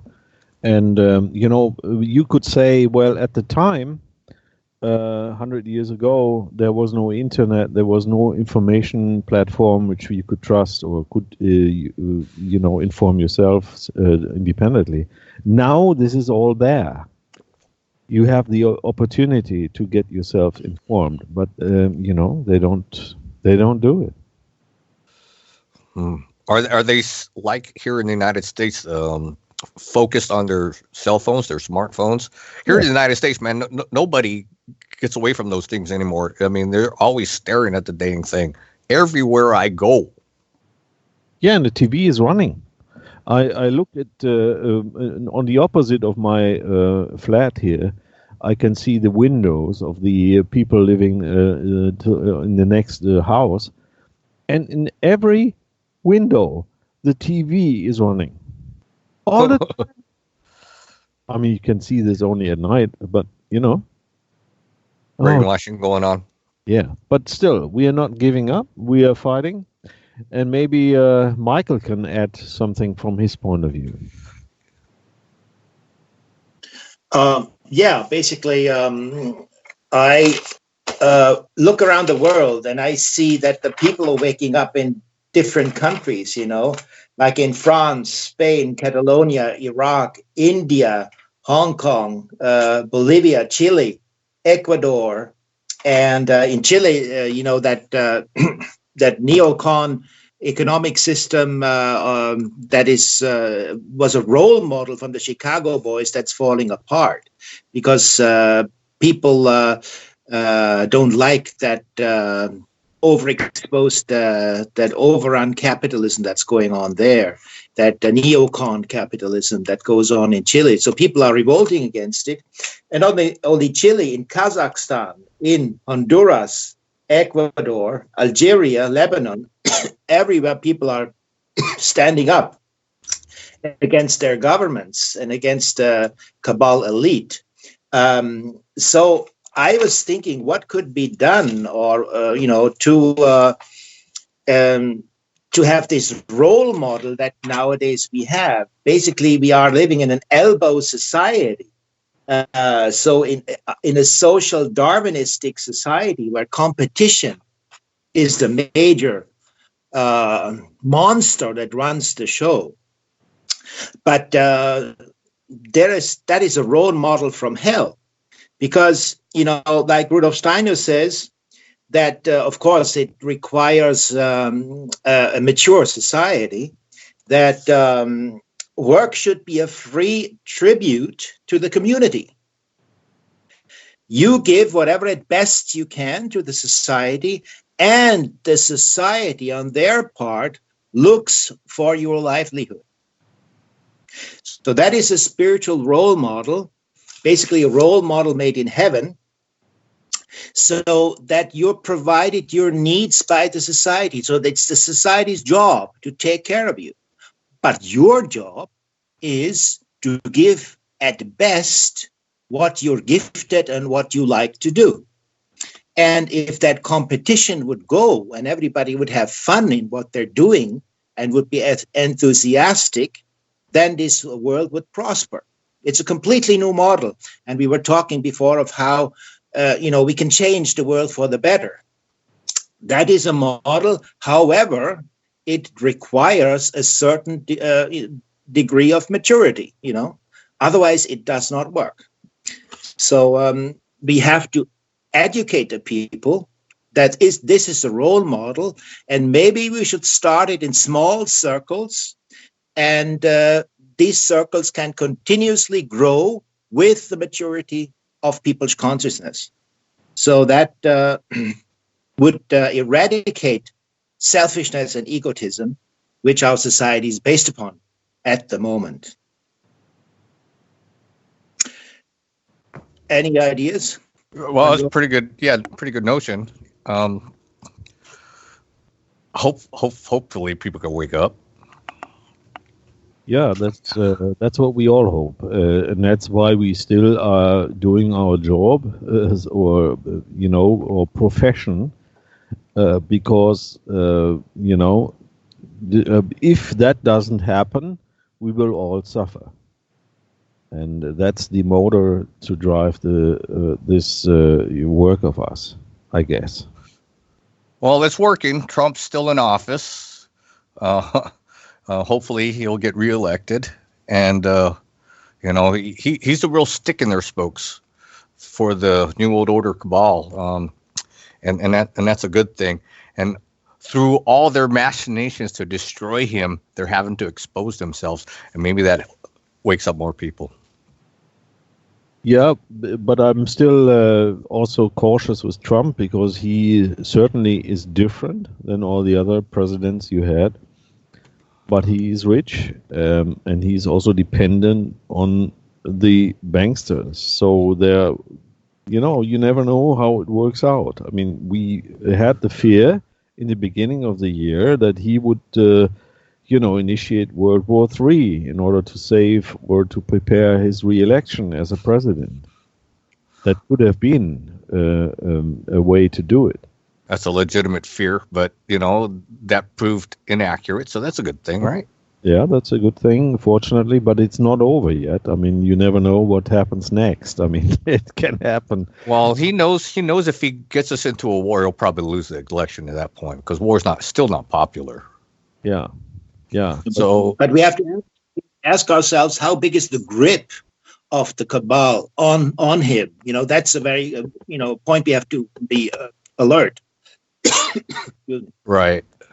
Well, this whole Iran thing with Soleimani, like I said, looked like an intelligence operation to do exactly that, to trick us to go into a war. And thankfully, it came out okay, except for those 167 people that died in that unfortunate accident. Yeah. Oh, absolutely. I mean, it's too intransparent. So we don't really know what happened. You only see a few, sections of somebody who had the power to publish this. We couldn't publish it because they deleted our channel. So, they only let those guys report on it, which are, part of the game, most probably. So it's very interesting to see how it develops. Also, what will happen with China and Russia, as we are talking about 2020. I mean, China is gaining importance after importance, but they still have also their own problems. So it's not just an easy one. And with Russia, it's also, they are part of the game as well. So you don't know what's happening. I mean, I don't know whether you followed the news on the huge military exercise which is taking place here in Germany and in the eastern part of Europe.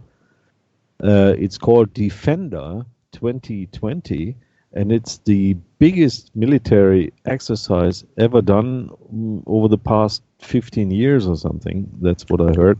Who, NATO? Yeah, NATO, US, and the US is still occupying Germany. They have lots of troops here. All the nuclear weapons are located here. You know all that. And that's already in speech. It should be not defender, it should be offender. Yeah, well, we have to have an enemy in Russia. We have to have an enemy somewhere in the world, like in Iran, because the military-industrial complex does play a big part in this role of the global agenda.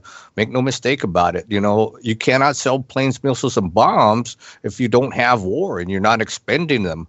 So, false flags help, create situations when we go to war. Sure. Antagonize Russia? Sure. Let's pretend we're going to, defend against the Soviet threat that doesn't exist. But that's the whole idea, is to make sure that we are never at peace, so that the world can always be in chaos, because that's how you control the world. And you always have to have an enemy, because it's very profitable. Yeah, but I have a good idea. We should shove these people on the moon, and there then can play their war games and do all the kind of monkey business, and they can whoever wins that can rule over the moon. That's a good idea for that I have for those kind of people. Hey, that's not so far fetched, because we just started in the United States the sixth branch of the military called the Space Force. Yeah, sure. Not so far fetched there, Mike. Yeah, but on the other hand, what I was also thinking about this military exercise, this huge one, is that it may have to do with the Versailles Treaty. It may have to do with possible uprising of people in Europe. So they have the military ready to use it as whenever they need. It's not really against Russia, I don't think. I think it's for population control. That's my fear or idea with these things going on, and especially in April and May there will be a peak of these exercises. So something is going to happen in this period of time. That's my guess. Good transition. Alan, you want to talk about what you see coming for 2020? You wanted to touch on that subject. Yeah, well, we've all been talking very 3D, and we haven't even touched base on any 5D stuff. And a couple of guests that I've had on, like David Ash and Tracy Mahan, David was on last week, Tracy's on a couple of weeks' time. They're talking about, obviously, the energy's hitting the planet. And if you go on the internet and if you go on YouTube and look at all the astrologers, they're all saying the same thing about the energy's hitting the planet. We had the lunar eclipse yesterday. And tomorrow and Monday are supposed to be very powerful energy days as well. And a lot of people are feeling different things over these changes. Now, one of the things that has been discussed on a 5D level, and David Ash, who's a physicist and metaphysician, came on the show last week, and he was giving us his take on what he feels going to happen about the solar flare and the change. There's a lot of CME activity on the sun at the moment, and a lot of things. People are putting up the human frequency charts, and last week I think we had 17 hours of a complete blackout. And then when they came back online, there was an extra frequency on the actual chart. You can see it on the chart itself. But basically, what's being said is that everybody knows Dolores Cannon. And Dolores Cannon is a QHHT practitioner. I've interviewed a number of these people on the show. And they all agree that there is going to be this solar flash or this energy that will hit the planet. And there'll be 3 waves of this energy. And the first wave will be people like ourselves who will be awakened. And this is what has been said to me. I don't know whether it's going to happen, but it's interesting information. I'll entertain the thought. So what will happen is a beam of light, apparently, will come down beside you, and that will be like a 5D beam, whatever. And you just jump into it. That'll be it. Jump in, and then that's it. You're off. The second wave of the beam coming down will be a later stage, maybe in the year or whatever, will be for people who are not awake, but who are good people, but they're still in the matrix. And then the last wave will be for people, which will be a while, which will be the people who are negatives who want to change. There's obviously going to be some people who will never change, and maybe they'll go down on the 3D earth while the 5D goes up. But there's a lot of talk about the frequency changes, and people are beginning to hear ringing in the ear. I get a lot of that anyway, the ringing in the ear. And their DNA downloads and program downloads and stuff. And so this is apparently, according to Laura Whitworth, which I had on the phone, had on the show. She's a QHH practitioner. You can listen to the show that was on just before Christmas. And the information that she's getting through is that it'll be within the next 6 to 8 months. So around June, August time, when all these energy changes are supposed to happen. Maybe even sooner. I don't know. Some people are saying at the start of spring, there's a major energy shift going to take place. Now, I don't know. I'm just going by what's being said by these people coming on the show. And it's interesting that you have people who are the QHHT people, and you have Dave Ash, who's a physicist, and he even talks about it, and he explains it in a quantum way, why it's it's going to happen. He thinks it'll happen between 2020 and 2024. But he said it could obviously happen sooner. So I don't know what your take is on the guys, but that's the kind of if something like that happens, then we don't have to worry about all the other rubbish that's going on, because we'll be off. We'll be taken away. Now it sounds very woo-woo.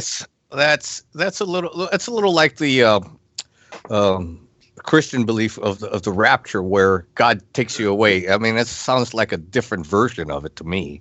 And and for me, it's a real far-fetched one. If I get a beam of light come down next to me, I'm not going in there, because that might be some alien with some probes waiting for me. I don't think I want to do that. Yeah, well, put it this way: if a ship lands and they ask you to come on the ship, I wouldn't be doing that. Put it that way. Because that's by consent. They're probably reptilians going to use you for food for their long trip home. But Chris Thomas said that. But the beam of light thing I've heard before from other people. So, hey, look, it's interesting. I still wouldn't go into the beam of light. Hey, so let's, we've got like 10 minutes there, 8 minutes left. So let's give our predictions for 2020 and wrap it up. Who wants to go? Michael. Quick one. Well, I think it's difficult to predict. I forgot something before to mention is the situation in India, that they want to make a Citizen Amendment Act that everybody has to register for citizenship, and only the Hindu population will be the preferred the population, and the Muslim population, for example, won't get that lived there for generations. They lived there since the Mughals came from Persia and other Arab countries that invaded them and turned them into Muslims. But nevertheless, they were Indian citizens. And now Modi wants to integrate India into the New World Order society. And now there is a law in India that says that Muslims shouldn't get any loans from banks anymore. So, wow. I can see the point that a Muslim population coming in from Bangladesh or other surrounding countries, that he puts a hold, I could understand. But their own Muslim population, that goes, I think, over the line. That is passing the red line, I would say. Sounds very tyrannical to me. sounds like what the Germans did to the Jews. That's before World War II. Yeah, people wake up to that in India, and they're very upset. And you have riots now and big strikes going on in India. Nobody's reporting. Some people are reporting over here, but it's not the major issue in the Western media. Nevertheless, I wanted to quickly mention that. And the outlook, it depends on the consciousness of people. Steiner put a model there, the threefold social order, that in 2 words, it means that in spiritual life should be prevailing freedom. In the economic life should be brotherhood. And in a juristic life, in a jurisprudence, in the sphere of law, should be equality. But these things now have been completely turned around.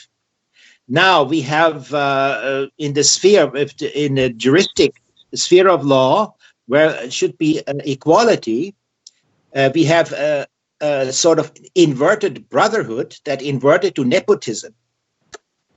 And in spiritual life, where there should be equality, we have a dictatorship of opinion. And in the economic life, where there should be brotherhood, we have the freedom to do as we please. So these things have been perverted. And if we are able to turn these things around, then I think we have, the chance to prosper and to thrive in the future. If that doesn't happen, and if the cabal is continuing to play its game, then I don't think it is coming out well. But I have a good feeling that things will turn out and will work out for the good side quickly. And I see that France is going on. The situation in France, what's going on over there, that's a good example. So, thanks a lot, Michael. Yeah, thanks a lot. We're running out of time. Detlef, your predictions for the upcoming year? Yeah, I think there will be turmoil and there will be uprising, and the more the people become conscious, the more peaceful it's going to be. But I'm afraid that there will be people who are just feeling attacked, and they will draw to force and brutality, and there may be civil wars in Europe and elsewhere. That's what I'm thinking from the January point of view. Well, I'm looking at a couple things. I'm looking at Brexit to happen. I'm really watching that because that's an indicator of what's going to happen for the rest of Europe. Obviously, we have the presidential election here in the United States. I don't see a Democrat that can take Trump out. You know, you go to his rallies and there's tens of thousands of people in these arenas and a lot more outside, and not even close can you get that with any of the Democrat nominees. So he gets reelected. If he gets reelected, I'm watching for a big false flag that'll try to draw us into a war, or blaming us on domestic terrorist conservative group, some kind of Christian group, and demonize Americans to take away their guns. And when he gets elected again, watch for more conspiracies coming out of the Democrat Party for more impeachment, more conspiracy theories that he did some kind of wrongdoing. It's going to be really ugly, and more of their hand is going to be exposed. The curtain is going to be pulled back further, and hopefully that'll wake up more Americans to really what's going on. And after we're down the road looking after Trump, not looking so good right now. But anyway, that's what I'm watching for in 2020. Yeah. Okay. So we are almost through. Anything else? Last words, Ellen? I think we'll go down before we go up. I think we'll see skirmishes around the planet, and we have to watch out for the banking system. Make sure you have cash in your pocket just in case. The banking system has gone down in Europe, in Cyprus and Greece. So make sure you have money in your pocket, just in case, for a week or two. You never know. But I do believe that there are positives as well happening. And I think 2020, I'd like to think by the end of the year, we'll look back and we'll go, you know, the stuff that we talked about did happen, and the changes were made. And yeah, maybe we'll end up in 5D. You never know. Absolutely. You never know. Yeah. Okay. Shall we? Yeah, let's hope for a very, very good outcome for 2020. That's my closing thought. You know, I look forward to spending more time with you guys because it's always interesting conversation, and hope our audience finds this entertaining and educational. But hey, you know, it's a brand new year, and so while we'll look forward to it, 5, 4, 3, 2, 1. Death to the New World Order. Yeah, fantastic. And the next show is supposed to be on the 8th of February. Let's see whether we can make it, what happens until then. So see you soon. Okay, we are over, and we will listen to Jordan Page, Ballad of Love Boy Finicum, and then we are rebroadcasting the show after some music, so please stay tuned. Okay, bye-bye. Bye. Join United We Start, a group discussion of activists, bloggers, authors, and other leaders in the independent media to inform and educate listeners in various topics. Join us every second Saturday of the month at 10 to 12 a.m. Pacific time, which is 18 to 20 hours GMT. Join us. We're looking forward to meeting you. Everybody, this is Jordan Page. In light of the recent events in Oregon, I just wrote a song that I want to share with you. This is called The Ballad of Lavoy Finicum. Subtext, Cowboys Stand for Freedom.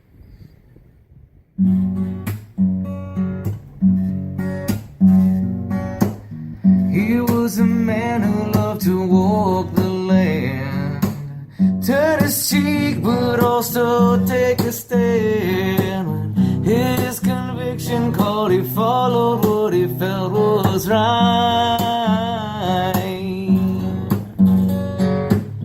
Well, there's no telling just what time will bring. You can live for nothing or for everything, but when the pushes come to shove, and tell me, will you fight?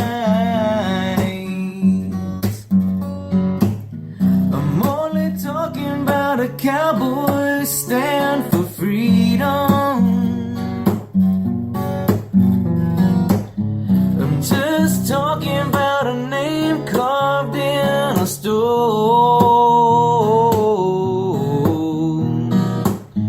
a friend and brother to anyone. He's riding off into the setting sun. Drive on, cowboy, he's heading home.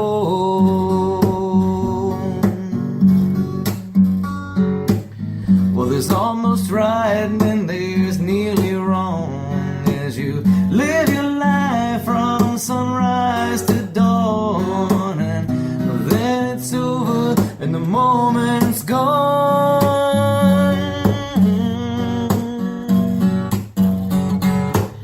You can testify to things unseen, but the world is blind, can't see a thing. All you can do is try to be a human being. I'm only talking about a cowboy stand for freedom. I'm just talking about a name carved in a stone,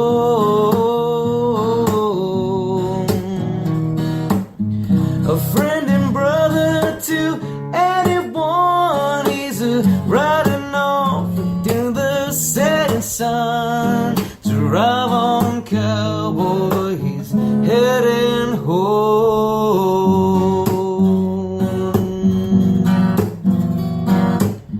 I know not what course other men may take. I can't see that far down the road.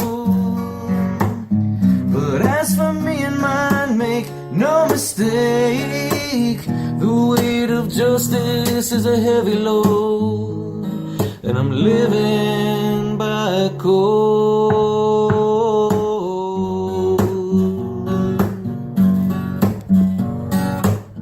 He left his home to go and take a stand as voice rang out across the deafened land, and in the end it was a bullet that exposed the lies.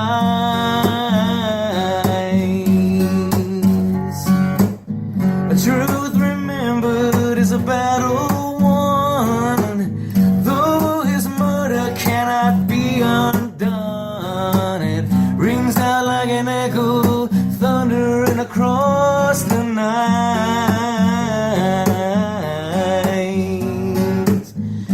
Here's to all the cowboys who stand for freedom. Why do we watch them from afar with hearts of stone? He's riding off to the setting sun, the thoughts of many from the voice of one. Well, drive on, cowboy, your work is done.